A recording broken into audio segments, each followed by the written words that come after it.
How do you build a network, run a profitable business, and make an impact? Oh, and have a personal life at the same time? That's the question, and this podcast is the answer. I'm your host, Chaz Wilson, husband, father of five, author of the book 5+1, president and co-founder of Master Networks Inc., a national networking organization.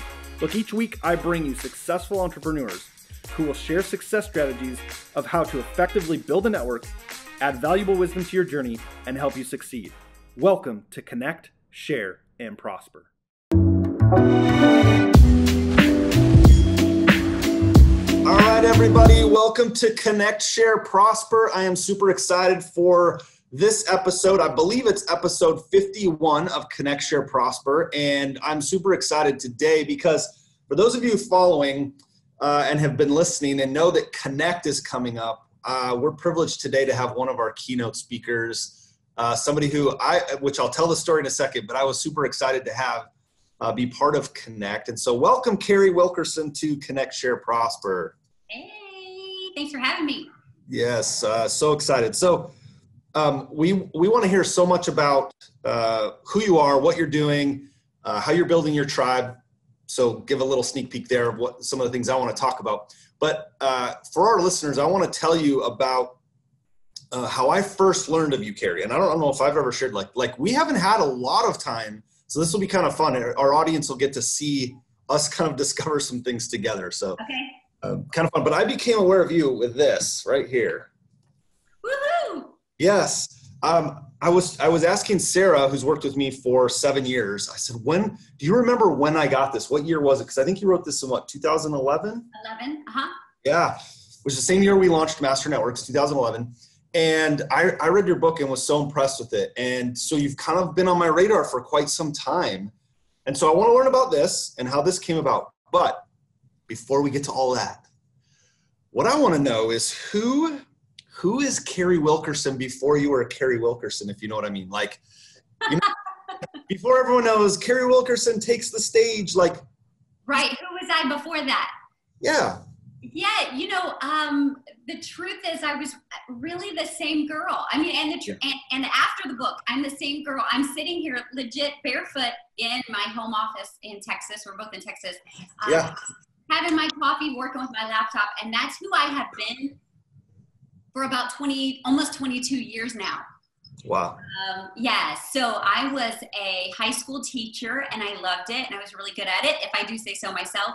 I worked in the private sector, the public sector. I've always had a lot of hustle. And when I was a high school teacher, I was in charge of yearbook and the inner city school. And so we didn't have any budget whatsoever. And part of our job as a teacher in that realm was I had to also be our own marketing department because the yearbook pays for the yearbook. And most people don't know this, but that's a six-figure project. I know as parents, we get irritated with the $50 here and the $50 here. But as the yearbook teacher, I mean, that's how we paid for the production of the yearbook. So inner city school kids weren't super connected, high transient rate. It was not delivered till fall. So I had to turn into a marketer, not just a teacher. And the short story is I increased sales by 325%. I left that school with a budget, inner city school with an overflow of 65 grand left over for the next year. And I digitized their lab. And this was in 97 or 98. So they were the first school in Arlington, Texas. Even we were ahead of the affluent schools in being digitized and all those things because of marketing. And my husband said this to me, guys, you always need to be listening for prophetic words, right? And my husband said to me, you are so good at making money for other people. Why don't you just make us some? Yeah. He said, you have such a business brain. So we adopted 2 kids like that, siblings from the foster care system. And that's what he said. They need me at home more than I need to be working. However, we still need a paycheck.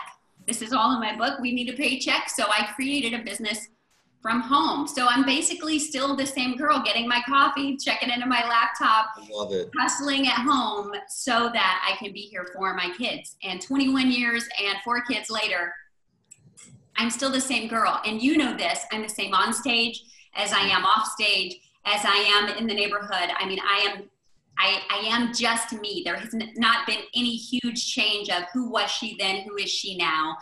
I really believe that's the core of authentic business, is just being your brand, being who you are.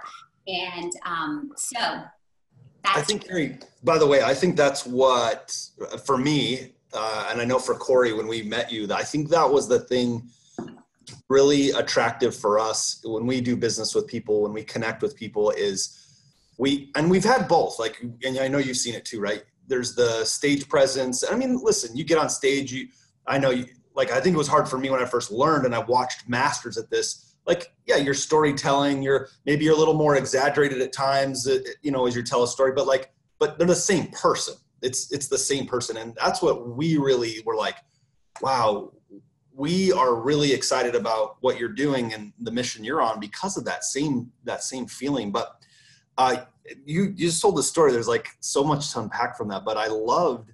So do you think that's where does the entrepreneurial thing for you come from? Like, cause you're running a yearbook and being like an entrepreneur, an intro. Yeah, when I started that job teaching, I didn't know how much entrepreneur was in that job, but I was a military kid. My dad was 27 years in the Coast Guard, and then I was a minister's kid. So when he retired, he then went into the pastorate.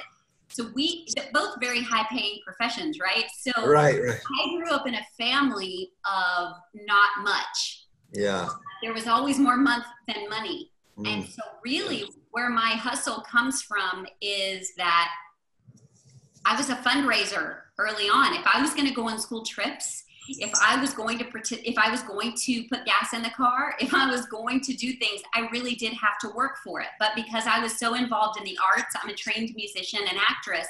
And so if I was going to be able to do all that stuff at school and after school, I had to have a job that kind of worked around that. Because we're a faith-based family, I was not allowed to work on Sundays. So I had to seek out jobs that let me schedule a little differently. But then I also discovered jobs that paid you for your effort instead of your hours. And I made a very intentional decision, even as a teenager, on what I was willing to do and what I wasn't willing to do. And so I've hustled and fundraised and all those things earlier. So I would say my entrepreneurial spirit didn't come from saying, oh, I want to change the world, or oh, I have this big passion or this big mission. It wasn't that at all. It really was, I need to earn $200 for a ski trip. I'm the kid that my parents would say, I'm signing a permission slip for a ski trip. How are you going to pay for that? Oh, I already raised the money for that. I sold, 700 candy bars. We're good. Yeah. And my parents were like, oh, well, we didn't even know you were going. Well, I wasn't going to ask because I knew there was no money, right? Yeah. I just created it. When we adopted the kids, I didn't have a big mission or passion or purpose with a business. I really was stepping away from a teacher's salary, and we couldn't afford for me to do that. So I had to create the money. So I think we get caught up in what is my purpose and what is my passion and what is my mission and all those things. And really, I think that my mission and purpose was being a mama to those two kids from hard places. They were foster kids, and they had a rough start. So my purpose wasn't to change the world in business. It was to change their world by being available to them. And that's okay. As entrepreneurs too, it's okay if we don't have a Zuckerberg idea. It's okay if we don't even have aspirations for six figures. It's okay to just want to make 500, 700, 5,000 a month. So that's kind of my philosophy there is success on your own terms. What does that look like for you? Yeah. So a little bit out of so you've always kind of had that because like you said, you had to create, and then you got to this place where almost out of necessity, you needed to be an entrepreneur, right? Because of so did you go from no kids to the two right away? Is that, wow. So toddlers, 8 months old and 2 years old overnight, legitimately overnight. Oh my gosh. Amazing. And lots of therapy appointments, doctor's appointments during the foster process, also lots of court visits and those kind of things while you're in transition. I mean, it was full on. There's no pregnancy, there's no prep time. It was wow. just like immediate. And so, And it's not like you had other children to sort of, lay out like what to expect, right? You just, here you go. just jumped in. Yeah. Wow. Yeah, Good for how you. we did it. Our biological kids came much later, 11 years later. Yeah. Oh, wow. Yeah. So, Yeah. so I've also run a business, pregnant, not pregnant, adopting. My husband travels a good 85% of the time. So I've been through all these ages and stages. 21 years I've covered. I used to be young in business and not so much anymore. So I've done it all. I've been there and done that. But it really was all based out of necessity. Oh. So I want to ask you a question, because I know in our tribe, our master networkers, I know, and there's some that listen to this who are foster parents. They've adopted, so this is a really cool connection with I know a lot of our people who've done that. So really great hearts, and we have phenomenal people, some that will be at Connect who've done that. And so from a timing standpoint, right, you've adopted these two little ones, and you're making this transition, right at that same kind of time. What did that, like, I imagine that had to be just like exciting and scary at the same time. I think that when we're young, so I was in my 20s then, right? Yeah. I think when we're young, there's a phrase like, I was too dumb to doubt. I just really thought, well, why wouldn't this work? Why? Yeah. Well, of course, this is going to work. I'm just going to love them enough, or I'm just going to put enough sweat equity into it, or this is just what we're called to do. People say they have to be passionate about their idea or their business. I believe you have to be passionate about why you're doing it. And the reason why I was doing it was because of these kids, right? So, the transition was tough. It was survival most days. I was a lot heavier then. I was approximately 145 pounds heavier then. I look back at pictures and video and I go, I don't even remember that one point in my life. I was just functioning. I was surviving at some of the points. And there's no shame in that. There's no shame in surviving and the waking up to hit it again and the being in mud, so to speak. It can be overwhelming, but at the same time, I'm really grateful that I didn't wait.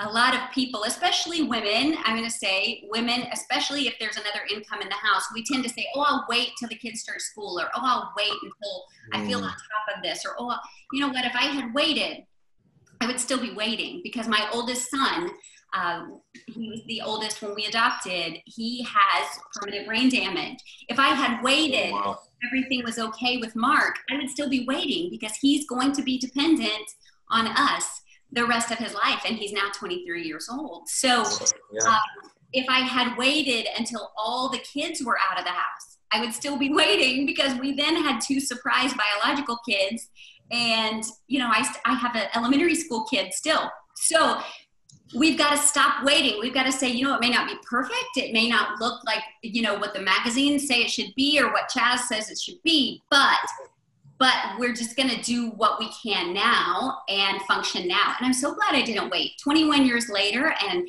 a couple of books and lots of stages and, lots of great partnerships later, I'm really thrilled I didn't wait till I had it figured out, or until I had the whole mom thing figured out. Because honestly, I'm still on a day-by-day with that. Oh, for sure. I so appreciate a couple things you shared there. So, my wife and I had twins. They were number 4 and 5. So we went from 3 to 5, and we thought, by 3, we thought, well, we got some things figured out, which we didn't, but we really quickly figured out we didn't when we went 5 kids in 7 years. And it was like, oh my gosh.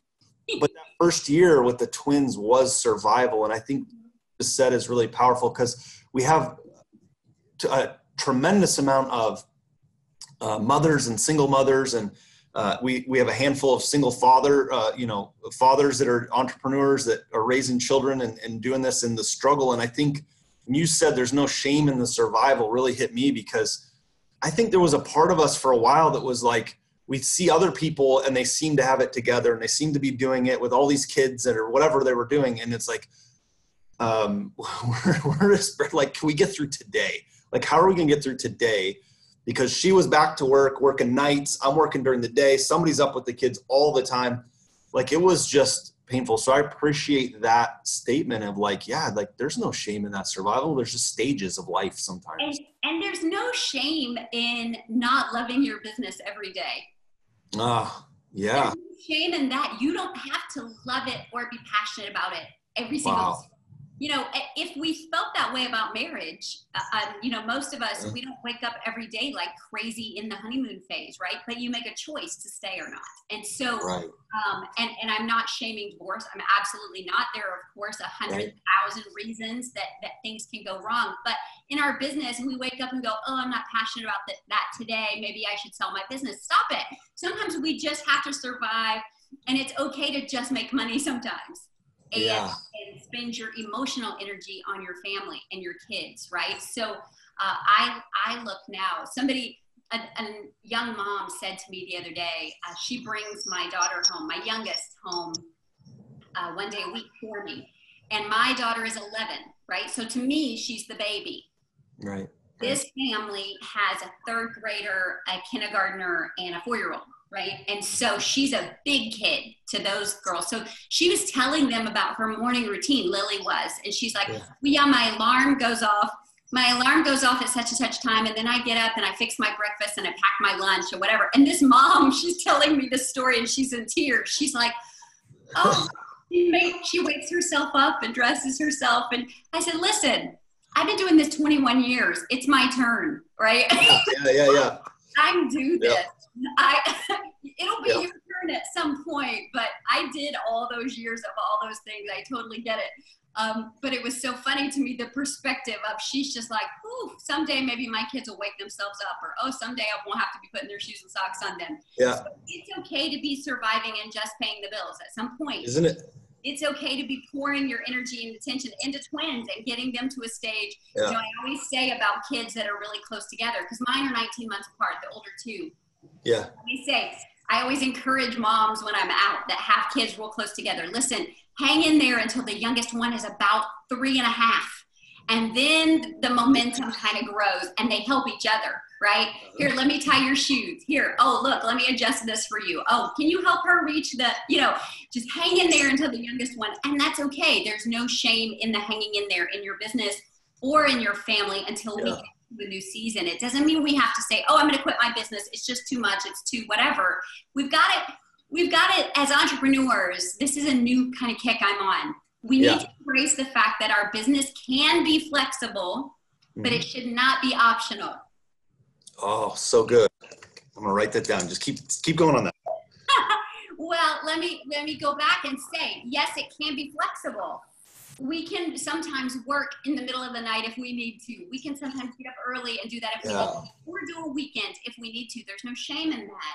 But it should not be optional. We would never say, oh, I'm just not going to parent this week, right? The kids, I'm going to get rid of the kids this week. We've got to commit to our business, even if it's flexible, even if it's mobile and movable and nimble. And it should be. In these days of entrepreneurship, it should be. We should be able to work from anywhere. I know you're on the road quite a bit. I just got back from Australia, and I tell you what, it's taken me a couple of days at my age to recover from that time zone change and 20-something hours of flying and good grief. But I still worked while I was gone. I worked differently, but I still worked because my business is flexible, not optional. Because honestly, I've never talked to the mortgage company, and my mortgage is not optional, right? The electric bill is not optional.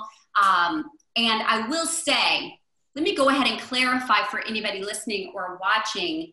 While I am married, I will say that for 21 years, I've been earning a full-time income, a primary breadwinner income. It has nothing to do with how much my husband earns or not, but I will say for 12 years, he worked for me. He worked at home with me and for me. So I don't want anybody to say, oh, well, that's cute. She's had this little part-time business. No, for 21 years, I've generated a full-time, what I call an executive income.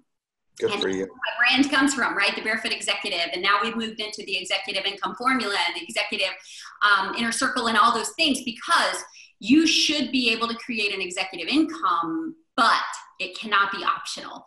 You cannot keep making your business activity optional. Just make them flexible. And that's very, very different. So I wrote it down. And so for those listening, you're driving, go back later and write that down. I wrote down flexible, but not optional. I wrote your name next to it. So I'm gonna give you credit every time I share that, because flexible, but not optional. I think so. Like sometimes I forget I'm actually doing a podcast because I feel like you and I are just having this conversation, but Perfect. But what I loved, I wrote this down, and it makes me think. So many of our friends listening to this struggle with whether it be guilt, shame. They need, like you said, don't wait. They need permission to move, and it's like no one's coming to give you that permission. No one's coming to save you from any of this. Who's going to give you that permission anyway? And so I love that you're just like just started and over 21 years. So. Like this program, our tribe, we celebrate people who are successful. And I think, unfortunately, there's groups out there who will look at you and be, they're going to give every reason why that's not a good thing, or shame on you for doing certain things. I mean, I just had a conversation. This is why I think what you just said is so powerful, especially like I just have this thing where I love the fight of business, right? The grind of it. And we have some amazing people. And I met this mother who is in the balance of where you were. And we're going to get to what you're doing now. But what I loved is she's moving from full-time career to this business world, right? And she has this book, and she's telling me about this book she wants to write, but she wants to wait till her kids are a little older. And I said, I mean, that's your choice. You can totally do that. But I said, what would it be like if they actually saw their mother write the book, go through all of this? And that's the legacy in the story you're telling, not like I had to wait through this. And I think it's such a powerful thing you're sharing. And like, this isn't optional. You could be flexible on this, but it is not optional. I love that. Love it. Love it. Yeah. We're in an age and a culture where we're celebrating the woman, right? And we're celebrating diversity and all these things. And yet sometimes our biggest enemy in that celebration is ourselves. But here's what I know. And like I said, I started this business to earn a salary. So I could go home. I didn't start to be a champion. I didn't start to be a role model. I had no idea at that point I would have 3 girls and 1 boy. But what I will say is my girls see no limits. Yes. My girls are like, well, yeah, why wouldn't I be able to do something at home and raise kids and whatever mom does, right? Or my kids, their friends would be like, well, your mom stays at home with you, right? Well, yeah, she does. So they won't necessarily like dwell on the business. But then yesterday, now this is kind of funny, I just got verified on Instagram. Yes. And so yesterday in one of my daughters, my freshman in high school, her geometry class, one of her friends like hijacked the overhead projector and put my profile up, and they're like, did y'all know that Katie's mom is legit? Oh, she has the so good. Hysterical.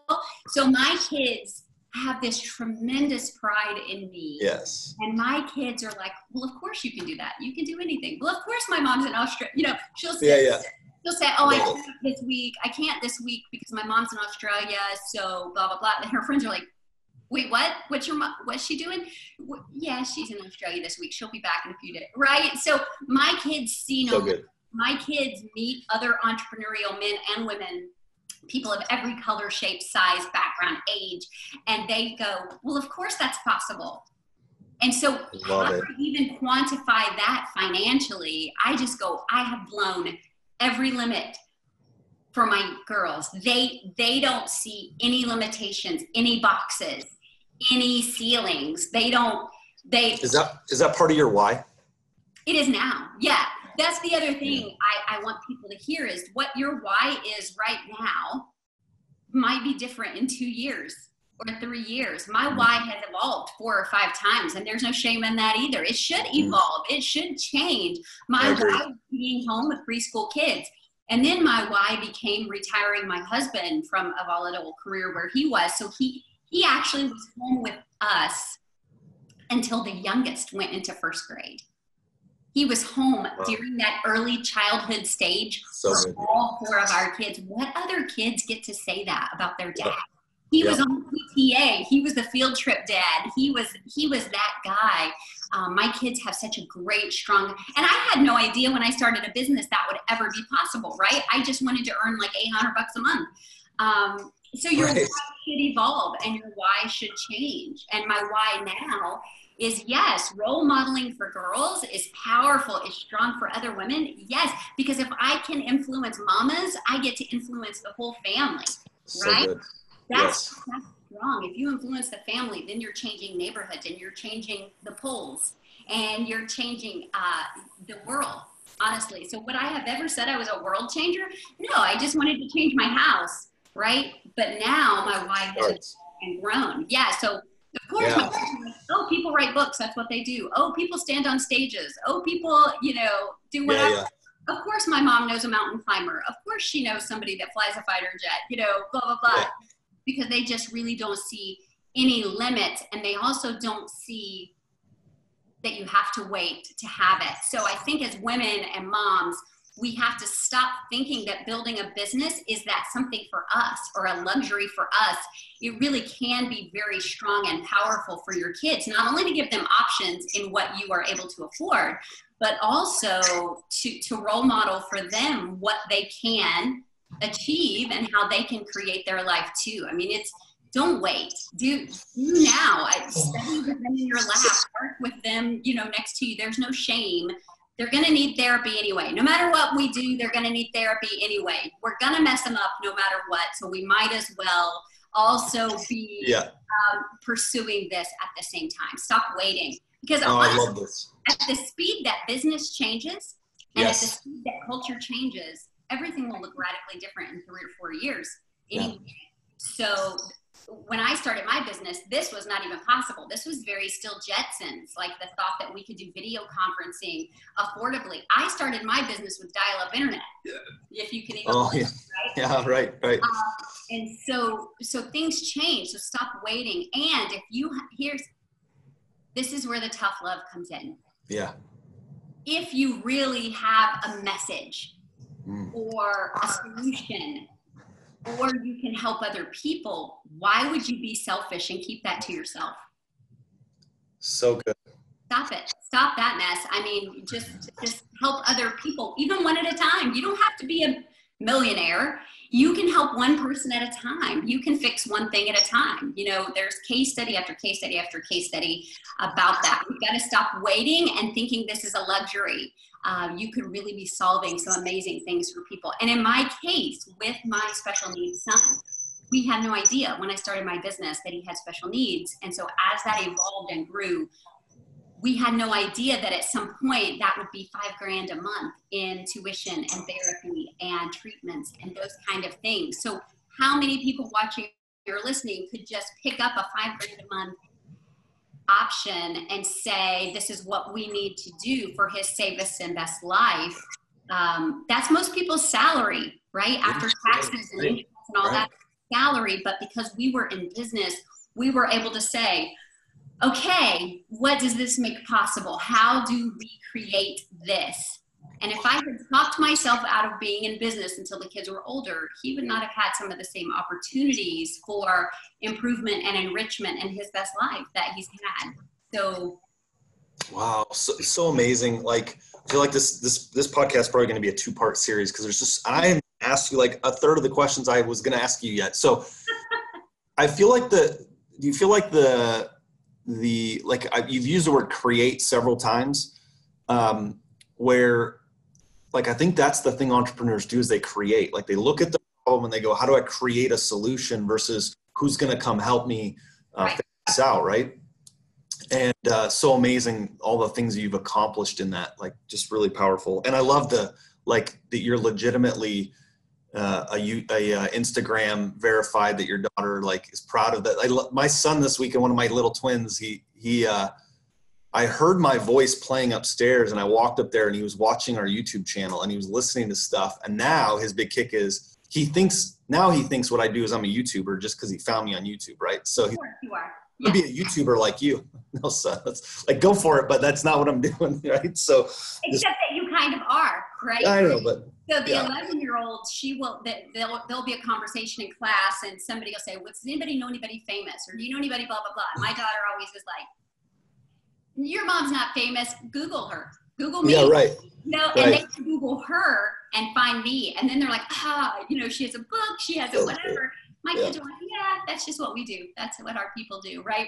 I love it. I love it. So good. We're just online. We're just verified. People listen to my mom, you know. And if you really want to blow their mind, take them with you when you go speak somewhere and let them watch other people listen to you. Whether it's 50 people in a room or 100 people in a room, or in my case, 15,000 in a room, having people listen to your mom, like there's a whole different kind of credibility in that. They're like, oh my gosh, Mom, those people, they were hanging on to everything that you said. They were taking your advice. They were taking notes. I'm like, yeah, and I can't even get you to pick up your room, right? So I'm only like, if people they're not watching, they're only listening. Like you could imagine my face of this. Like I relate to that statement more than, like my son thinks, Dad, you don't know anything. And I'm like, there are people that pay me for my advice, son. Like, just listen to what I'm saying. You know, it's that kind of thing. I remember the first Connect, you're talking about this, like the first Connect, my wife came backstage before I was getting ready to speak. And people don't know this about me. Very few people know this, that like, I was a very shy kid. Like I'm still a little bit terrified to do this. Okay. Not optional. Like you just said, it's not optional. So she came backstage to kind of like, you got this kind of thing for the first Connect 4 years ago. And that was really before I started speaking quite a bit. And I said to her, because I knew this was going to happen, I said, where are you guys going to be sitting? And she said, well, we have the front row, like right there. So I'm like, okay. In my mind, I'm thinking, do not make eye contact in the front row. Like, don't do it because my kids are at Connect. Yeah. Here, right? So I walk on stage and I'm like, look directly to the back. And somehow they moved. They're on the back row now, right in the middle. And I see my little boy who's now 11 and at the time, 7, and he's in the back like this. And like, I started to get choked up and I realized at this moment, and this is what I hear you saying. And I wrote this down. Like, I realized that I don't have to tell my kids about what I do. I'm doing it with them. Like they get to see this thing. And so for all the entrepreneurs listening, like it doesn't have to be a choice of either or. And I think that for a long time, the professional world was that way. Right. And business is business, and you don't bring home your work and you don't talk about it. Like your dad disappears every day between 8 and 5 and you never know what he does, whereas my kids now will say, hey, Mom, we need summer jobs, but we want to start with you. What have you got? How can we serve in your business? Because that way we can work our own hours and we can work at home and we can help you create for the family business. That's huge. The fact that my kid's not saying, oh, I'm going to go work at Wendy's, right? Because that's going to cut into her tap lessons or her vocal lessons. She's saying, Mom, can I help you create Instagram images? Can I learn video editing? Can I whatever? So my kids are learning how to create income, that it's not a finite resource. It's an infinite resource, and they have the availability of turning it off and turning it on within their own skill set. So it's really powerful, moms and dads. I mean, stop waiting, because there's a lot of university you can do while you're modeling your business.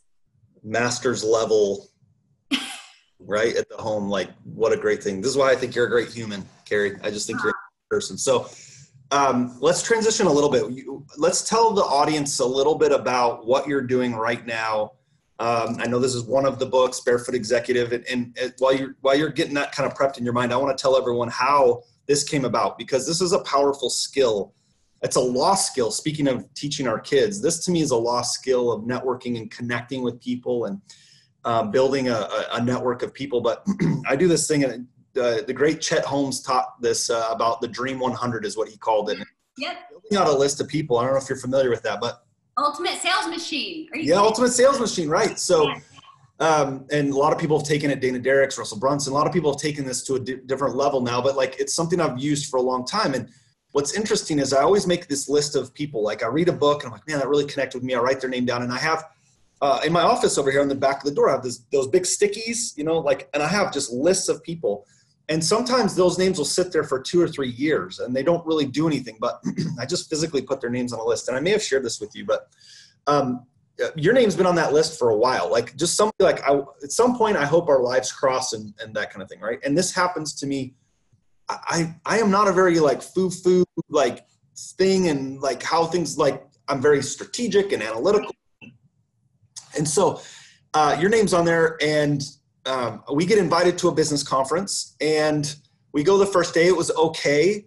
And we left that afternoon because we weren't really feeling a lot from the speakers. And as we're leaving, I look at the agenda for the next day. And you, I believe, were the last speaker, the last keynote.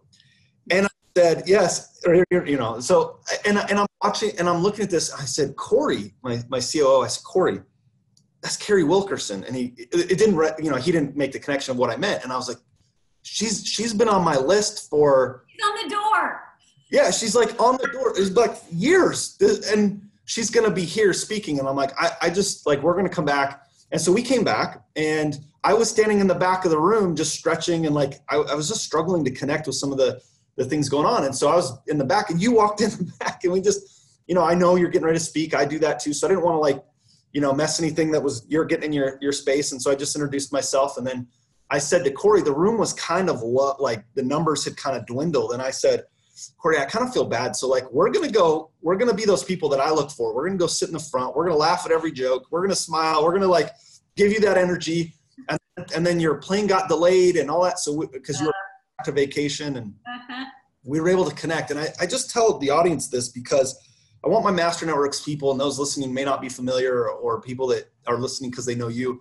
Like, I don't know how that all worked. I really don't. Like, your name's been there for a while, and you've just been like I said, this book's been on my shelf. I've read it a couple of times. Like, that just happened. Like, it came together, and now you're speaking at our event, and it's. Yeah, it did just happen. However, you did introduce yourself, and that's where a lot of people would have short. They would not have introduced themselves. And so I'll even go one step further, because I do remember that. I remember walking into that room and going, oh, these numbers are not what they said these numbers were going to be. The energy in here is insane. The longer version of the story is that it basically was in my backyard. It was within an hour of the class. So I accepted this speech, and I even negotiated for a lower fee because I thought, oh, it's summertime. I'll just drive over and drive back. And then we booked a family vacation over the top of it because somehow it wasn't on the calendar. So I'm on family vacation, and I have to fly back into my own town to speak. And then there was flooding. And I don't know if I even ever told you this, but my Uber, when I got back, my Uber like flooded. I'm in an Uber with water up to my waist. I mean, it was just insanity. But the difference is, I walk in the room and I'm like, why am I even here? You know, what is even happening? This audience is dead and done. They are so over being here for 3 days. You know, those are just some of the things. And I said, but that's okay. I'm still going to do my best. Anyway, you walk in and introduce yourself. And here's what you said. No pressure here. We came just to hear you. I'm like, oh, great. Awesome. Like, there's like 50 people here, and everybody is on their laptop and done. Yeah. And that's the energy of the room. And so then you guys moved up front, and I'm like, oh, dang it. Okay. So now they're on the front row. They're at the first table. It's okay. It's all right. We're just going to, I'll speak to just them if I need to. So that's what happened. Is you have to step out of your comfort zone. You have to introduce yourself. You have to say, hey, read your book.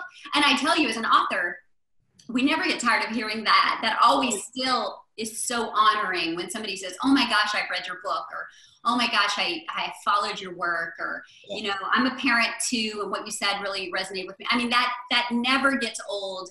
And so you have to reach out and connect. I have a same list. I read Chet Holmes. Matter of fact, Chet Holmes was on my list, and he adopted me on Twitter before he died. Wow. And he was mentoring me from afar. And so he was on my list. Anthony Robbins, John Maxwell, who I have a video of John Maxwell saying Carrie is one of the most effective speakers I've ever heard. She talks with an audience, not at an audience. You know, how do things like that happen? It's because we're intentional, and you first have to put it down, and then you have to look at it, and then you have to make those things happen. So intentional networking is a strong, powerful skill. It's how you date. It's how you build friendships. It's how you build business relationships. And because other people will not do it, it automatically makes you stand out. So a lot of the amazing things that have happened in my life, speaking with Zig Ziglar and him endorsing my book, and you know, some of those greats. It's because I called and said, I have a crazy idea. Here's how your work has impacted my life since I was in 7th grade. I would love to come in and meet you. Absolutely. You were on our list to connect with. Would you come in and do a simulcast? Yeah.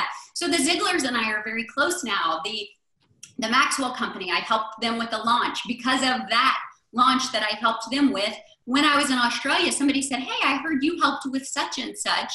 Is that the case? Absolutely. Yeah. Would you be willing to help us with it? In Australia, I'm like, I'm this barefoot, small town, kid.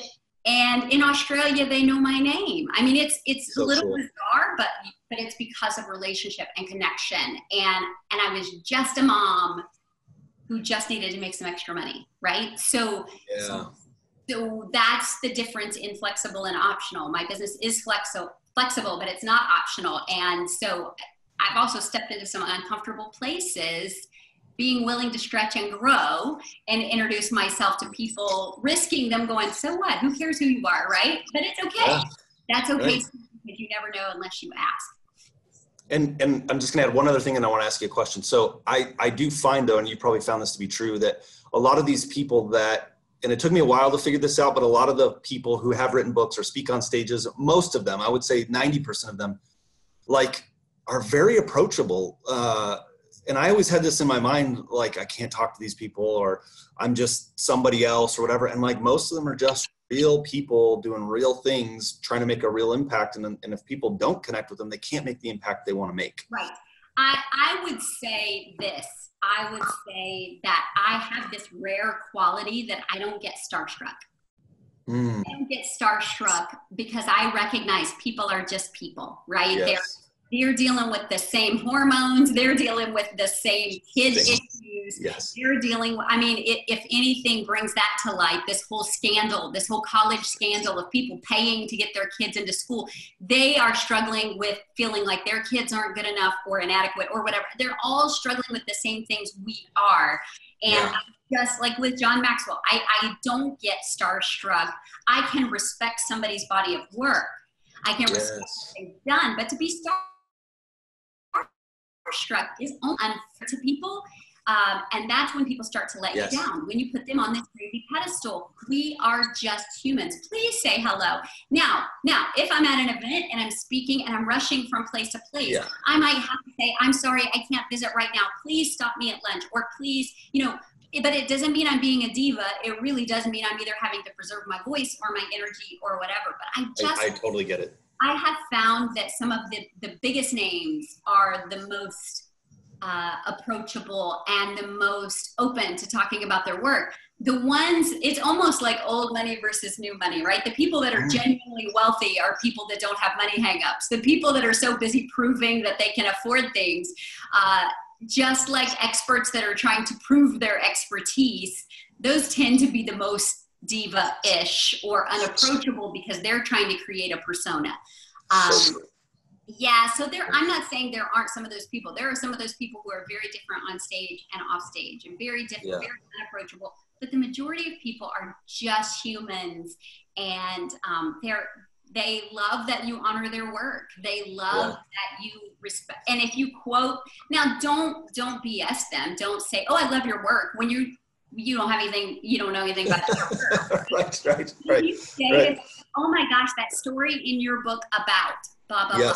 Or, oh, the thing I always quote you saying is blah, blah, blah. Or, I read this at a really hard time, or this encouraged me to XYZ, or I think it's so funny that you say this. We never get tired of that because that validates our work. It doesn't, so that being said, don't be afraid to connect. Humans are just humans, and we're all longing for connection on some level.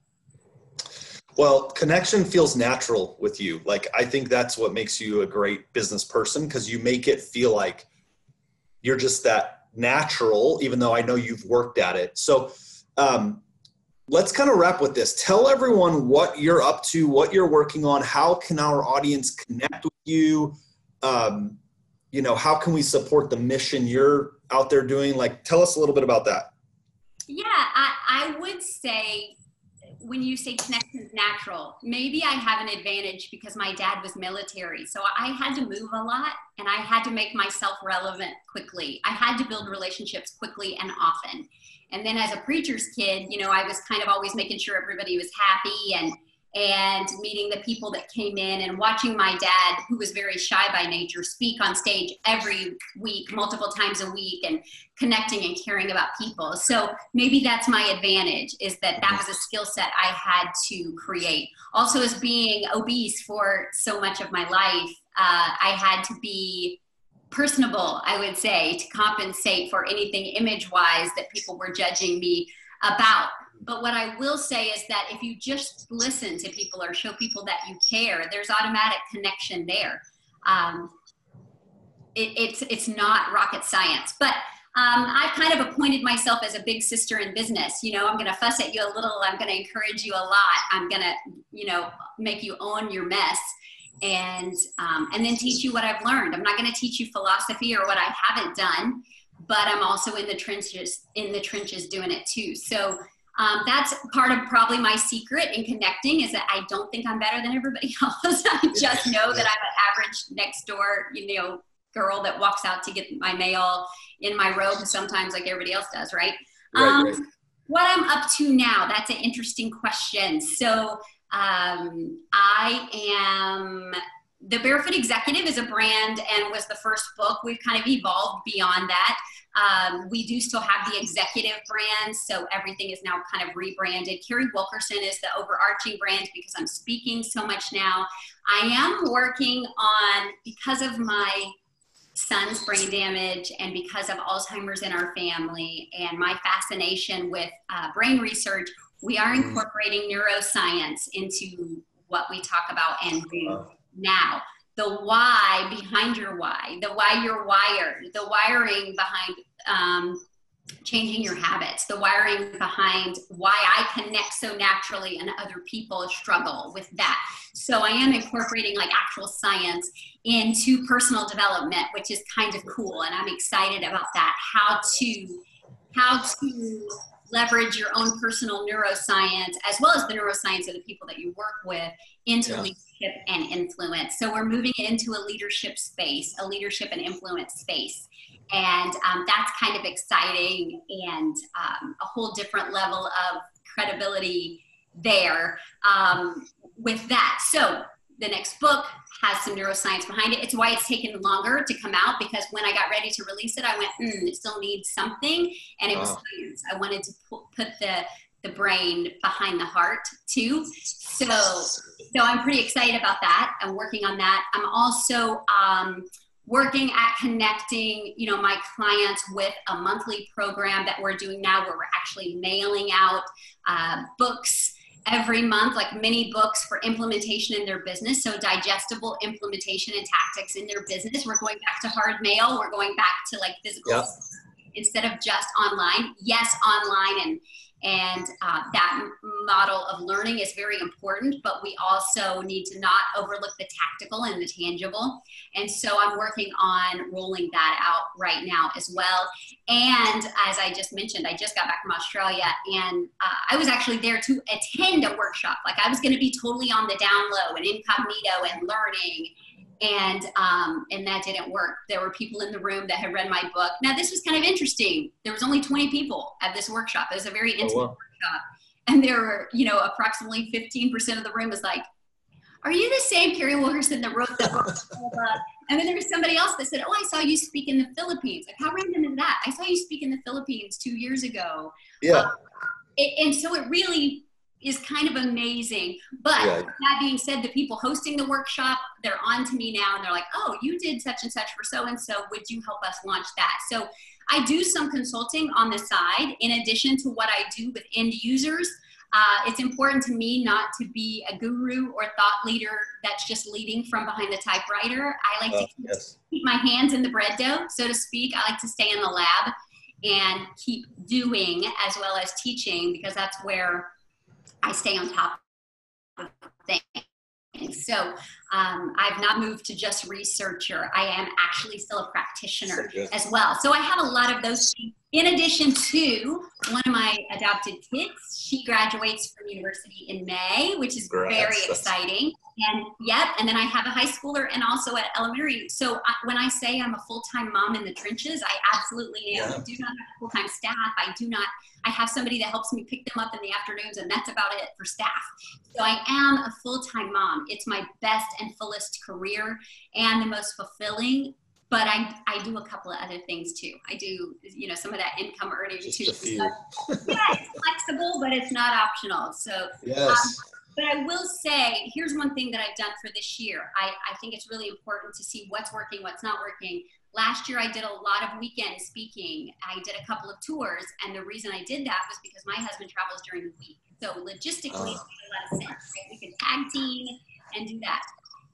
And I still felt like it was too much. So this year I reworked my contracts that if I have to be gone on the weekend, if somebody wants to hire me for a weekend speaking gig, now you guys are obviously an exception because you're local, but if somebody calls me away for the weekend, it's now 2 plane tickets and it's now double expenses because I'm taking at least one member of my family. I love that. So that's actually in the contract for this year. So what I would say to the moms and the dads is that is the power of being your own CEO, is you get to say, this is what that looks like. I did not love being away. So how can I intentionally put in some kid time? How can I intentionally schedule a weekend away with my husband? And that means extra plane tickets. And here's what has happened. Now in negotiating that, when they say, hey, what will it take for us to get you, blah, blah, blah.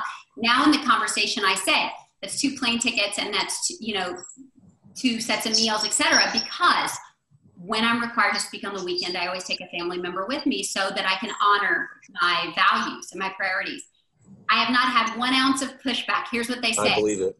Oh my gosh, we love that you practice what you preach. Oh, wow, that is so meaningful. And can we make sure and introduce your family on stage? Can we integrate? That's good. So they good. love it.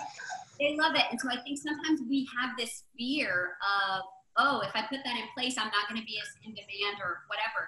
Listen, you have to honor your priorities and your values first. And I think that's what makes you attractive to people. That's what makes people say, oh my gosh, she's a mom just like me. Oh, look at her kids. Her kids really do exist and not just on Instagram, right? And so it's a powerful classroom for them as well. But it really does show your audiences that you mean what you say and you say what you mean. So that's kind of what we're up to this year. We have some really aggressive goals for the next few years. I will be 50 in the next few years. And so we did just have a family meeting and we set some really aggressive financial as well as milestone goals because that's the freshman graduates and wants to go study in New York. So we want to, I say semi-retire, but my husband laughs and he said, your semi-retired is like everybody else's full-time. Who are you? Yeah. So we're just looking at having some options. And again, when you work for somebody else, you don't get to say, oh, I have some really aggressive income goals for the next 3 years. You can only do that if you are in charge of your own results and your own effort. So we're looking at a few-year sprint on some things, and so that's very exciting. So anyway, we're speaking. I do a maximum of like 2 speaking gigs a month because I don't like to be gone. And then we're working on the membership program, and then working on the next book, incorporating some brain stuff in there, some neuroscience behind the personal development. So we're very excited about all those things. Well, you'll have to keep us in the loop as that stuff comes out so we can, let our audience know, our Master Networks family. And so guys, if you're listening, go find Carrie, CarrieWilkerson.com. That's your website? CarrieWilkerson.com. Also on Facebook, I'm Carrie Wilkerson. On Instagram, I'm Carrie Wilkerson. I have my username across all platforms. So I'm super awesome. Easy to find. And my kids say you can just Google me. So go just Google me. And just Google her. You'll find her. And come to Connect and meet Carrie. Right? Meet me. Very exciting. I'll probably have one of my kids there with me. Oh, so great. Please do. And I wish I could tell you what we're going to announce at Connect. I'll have to tell you privately because I can't let it out of the bag. And this is going to be shared prior to Connect, but it has to do with kids. So it's super cool. But thank you, Carrie. I'm super honored that you would be on our show. And we're going to turn this into a 2-part because there's just so much value here. Yeah. Spend a lot of time, but just really appreciate you and the impact you're making. And guys, this is the power of connecting. This is the power of relationships, is meeting amazing people. There's so many amazing humans. And maybe because we hesitate, we're shy, we get in our own head, we get in our own way. We got to get over that, get over ourselves to just get in front of people and introduce yourself. Say hello, smile, say hello. You're only one relationship away from changing your future, and that relationship could be closer than you think. Absolutely, 100%. Carrie, thank you so much. Thank you for being part of the show. Guys, until next time, connect, share, and prosper.